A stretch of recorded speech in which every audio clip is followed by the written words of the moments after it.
დილამშვიდობისა კიდევ ერთხელ მოგესალმებით.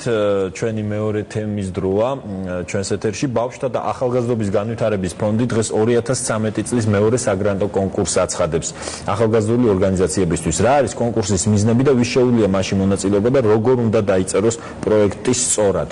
აი ესე ჩვენ ტრადიციული რუბრიკა ორშაბათის და ხუთშაბათის, რომელიც სადღაც დაახლოებით თვე 7 კვირა გაგრძელდება და უკვე ტრადიციული სტუმარი ბავშვთა და ახალგაზრდობის განვითარების ფონდის დირექტორი ირაკლი ჟორჟოლიანი და დღეს გავიცანით მის მოადგილე მურმან პატარაია. დილამშვიდობისა.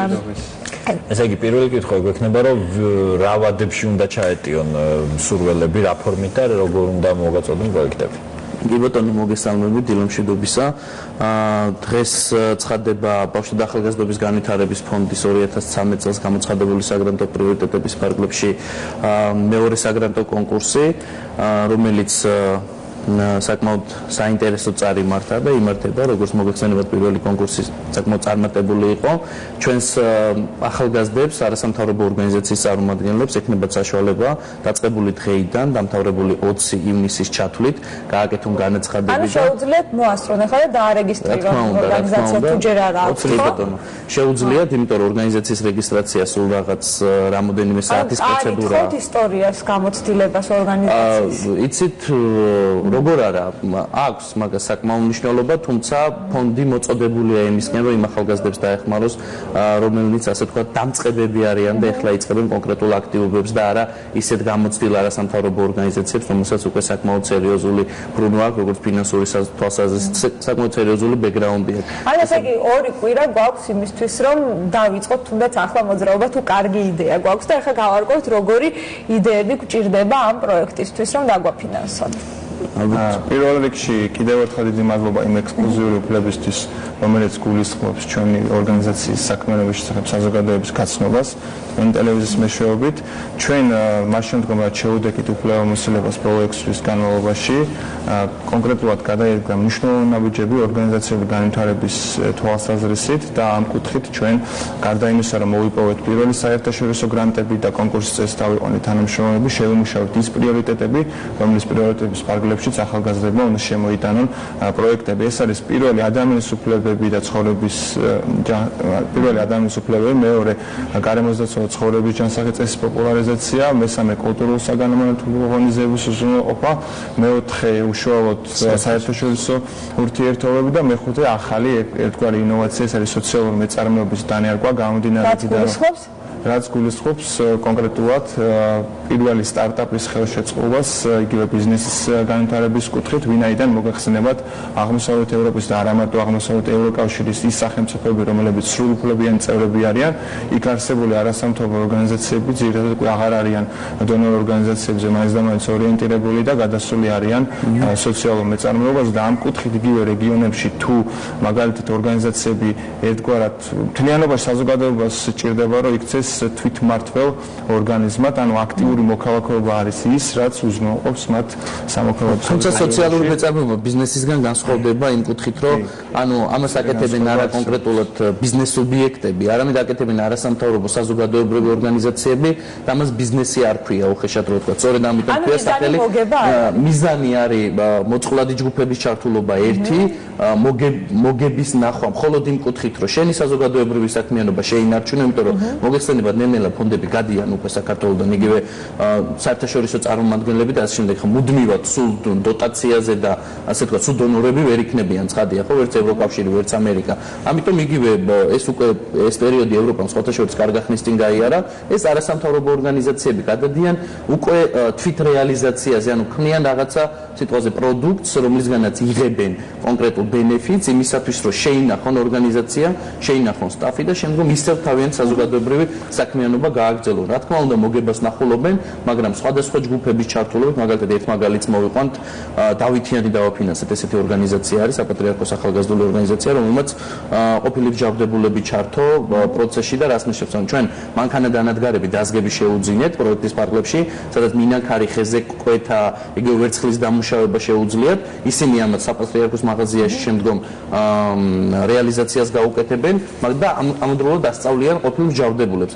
ანუ ამ შემთხვევაში რა მოხდა? მოწყვლადი ჯგუფების ჩართულობა მოხდა ის, რომ ეს ადამიანები დასაქმდნენ და მოხდა ის, რომ ამ საქმიანობას ჩვენ ამ აპარატურას სახშუავად წავიღებთ და ცოტა დაუტოვებთ ამ ადამიანებს და შემდგომ ისინი აგრძელებენ ამ საქმიანობას, იმიტომ რომ საკმაოდ ძვირად ღირებული მინანქრის და ვერცხლის ასე ვთქვათ აპარატურა შეუძლია რომელიც ამას ახალგაზრდებს უცებ გეტყვით ახალ რეგიონი ახსენეთ ზოგადად და ახალგაზრდებს განსაკუთრებული ხელშეწყობა რეგიონებში ჭირდება და თუ განსაკუთრებულ აქცენტებს აკეთებთ რეგიონებზე ჩვენ თავიდანვე მაშინ როდესაც უფლებამოსილება შევიდა კი დავიწყეთ რეგიონალური კამპანიების ჩატარება და თითქმის ყველა რეგიონში ვიყავით ერთადერთი რაც სამწუხაროდ ვერ შევძელით ჯერჯერობით ეს არის სვანეთის და რაჭის მიმდებარე რეგიონები და უახლოეს მომავალში იქაც ჩავალთ რა თქმა უნდა ჩვენი ფონდი წარმოადგენს ერთადერთ საჯარო სტრუქტურას, რომელიც ორიენტირებულია ბავშვთა და ახალგაზრდული კავშირების დაფინანსებაზე და ამ კუთხით მოტივირებული ვართ, რომ მაქსიმალურად ინფორმაცია მივაწოდოთ რეგიონებში მცხოვრებ ახალგაზრდებს, ვინაიდან აქამდე ერთგვარი ჩაკეტილი სივრცე იყო ფონდის საქმიანობის შესახებ. პრაქტიკულად არაფერი არ იცოდნენ, რა თქმა უნდა ის სახსრები, რაც ამ ეტაპზე ფონდს გააჩნია, შესაძლებელი არ იყოს ყოვლის მომცველი და მაქსიმალურად ხელი შეუწყოთ მათი ცხოვრების პირობების და შესაძლებლობების გაუმჯობესებას, მაგრამ ერთის მხრივ ჩვენ შეგვიძლია მათ დავეხმაროთ პირველი აიმაღლონ უნარჩვევები კონკრეტულად თქვათ როგორ შეიძლება პროექტი დაიწეროს გახდნენ აქტიური მოქალაქეები ხოლო მეორეს მხრივ რა თქმა უნდა მიიღონ გრანტი და მთლიანობაში ის რეგიონი მაქსიმალურად ჩართონ და განსაკუთრებული სწორება ამ საგრანტო კონკურსზე და წინა საგრანტოზეც იყო მაღალმთიანი რეგიონები და კარგი იქნება თუ ახალგაზრდები შემოიტანენ თვითონ მაღალმთიანი რეგიონებიდან 6 და 20 ივნისი არის ეს ის ვადა რომლის ფარგლებში შეუძლიათ თქვათ ისარგებლონ ამ შემთხვევით და სახელმწიფო ბიუჯეტიდან მიიღონ თანხა და მაქსიმალურად ეს თანხები მოხმარდეს მათ მდგრად განვითარებას სახელმწიფო მოგიტანს ერთგვარად თევზის ჭერა რა თქმა უნდა ისწავლოს ადამიანმა ინდივიდუალურად მაგალითად პირადად სახელმწიფომ შეიძლება ანკეტა კონკრეტული რიცხვები კი ბატონო აი ნორვეგიული ქვეყნები რო ავიღოთ პირადად მე ცხოვრობდი შვედეთში და დანიაში და იქ არის ეგეთი რაღაც რომ მთავარი აქცენტი აკადემიურ წრეებში და ზოგადად საჯარო სამსახურშიც არის ეს არის მონაწილეობა ჩართულობა და კომუნიკაცია და რაც თავარია მედია ასრულებს მნიშვნელოვან როლს რომ სოციალური ცვლილება შეუწყოს საზოგადოებას ანუ ადამიანში უნდა მოხდეს სოციალური ცვლილების გააზრება და თქვენ ტელევიზიაც კარგია რომ ამ სოციალურ საშუალებას და ახალგაზრდებს აქვს ორიოდე სიტყვით ვეთქვით ანუ 200 ადამიანი დასაქმდა პირველ საგრანტო კონკურსზე დაახლოებით და 8000 პირდაპირი ბენეფიციარი ყავს მარტო პირველი საგრანტო კონკურსის ფარგლებში ამ წელიწადში გვეყოლება სულ გვექნება 3 საგრანტო კონკურსი თუ წარმოიდგინეთ რა ციფრებზე შეიძლება ასვლა აი ახლა ირინკა ფაღავა უნდა ჩაგვერთოს თიანეთიდან ადგილობრივ ახალგაზრდებთან ერთად და მგონი რაღაც შეკითხვებიც აქვთ კი საშუალება ექნათ პირდაპირ კითხოთ თქვენ დილონ შვიდობის ირინკა დილონ შვიდობის მოგესალმებით მე ახლა ვიმყოფებით კი შვიდობიანად ჩავედით გადასარევი ამინდია და ახლა ვიმყოფებით თიანეთში მცხოვრებ ახალგაზრდებთან ერთად და მე ვეცდები გავარკვიოთ თუ რა პრობლემები აქვთ მათ რა ინტერესები რა ინტერესები აქვთ მათ გავისაუბრებით თითოეულ მათგანს იღებენ თუ არა ისინი სხვადასხვა პროექტებში მონაწილეობას მოგესალმებით მაინტერესებს როგორი არის დღევანდელი ცხოვრება თიანეთში დღევანდელი ახალგაზრდების ცხოვრება თიანეთში ძირითადად დაფუძნებულია სპორტულ შეჯიბრებებზე თუ რაიმე ტარდება სხვა ესეთი ადგილი სადაც ერთობიან ახალგაზრდები არის ეს ადგილი სადაც ჩვენ ვიმყოფებით და მდინარეზე საბანაოდ თუ მიდიან დანარჩენი სამწუხაროდ არაფერი არ ხდება ახალგაზრდებისთვის საინტერესო და ძალიან გულდასაწყვეტია რომ ეს ახალგაზრდები უკვე იძულებულნი არიან რომ მამების თაობას შეუერთდნენ და ბიძგაზე დასხდნენ ასე ვთქვათ და იქ ლუდისმა ამჯობინონ ნორმალურ ახალგაზრდულ ცხოვრებას და ამიტომ მე მინდა რომ ეს გამოსწორდეს თიანეთში. რა არის თავარი პრობლემა თიანეთის ახალგაზრდებისთვის? ჩვენი ასაკის მიუხედავად მაინც დატვირთული გრაფიკი გვაქვს და ყოველ დამღრელი დღისამე ვფიქრობ რომ საჭიროა ცოტა განტვირთვა და თუნდაც სპორტულ კეთილმოწყობილ სპორტულ დარბაზში სიარული ან გასართობ ცენტრებში სიარული ჩემი აზრით. ჩვენი აზრით რა არის ამ პრობლემის აი გადაჭრის თქვენეული ვერსია როგორი არის? პირველ რიგში თვითონ ახალგაზრდობა უნდა მოისურვოს რაღაც შეცვალოს ის რისი ნახვაც უნდა და შემდეგ ადგილობრივი ხელისუფლება უნდა დაეხმაროს ელემენტარული ინფრასტრუქტურის მოგვარებაში და მოწესრიგებაში ეს იქნება სპორტული კომპლექსი, თუნდაც სკვერი და ასეთი რაღაცები.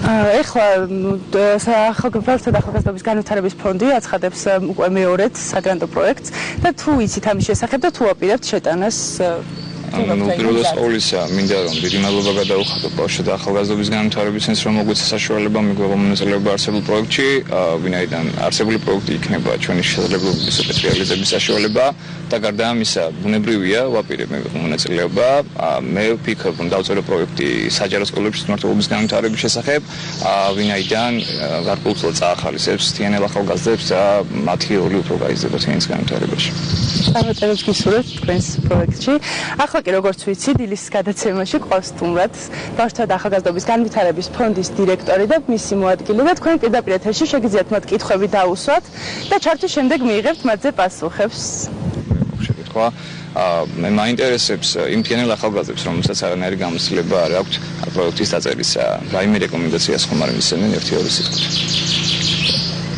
პროექტის შეტანასთან დაკავშირებით თუ გაქვთ რაიმე პროცედურული კითხვები უშუალოდ პროექტის შეტანა ხდება ფიზიკურად ფურცელზე დაწერილ თუ შეიძლება ელექტრონულად გადავაგზავნო? გასაგებია თქვენ ხომ არ გაქვთ რაიმე კითხვა? კარგი, ძალიან დიდი მადლობა, წარმატებებს გისურვებთ თქვენ. მე კი გემშვიდობებით. ნახვამდის. დიდი მადლობა ირინკა, დიდი მადლობა ახალგაზრდებს. კარგ დღეს ვუსურვებთ. დიდი მადლობა, ესე იგი, ხო, სამწუხაროა, ბევრი არაფერი არ ხდება, მაგრამ მარტო გართობაც არ არის, ხო, მარტო გასართობი ცენტრები. ეს ზოგადი პრობლემაა, ზოგადი.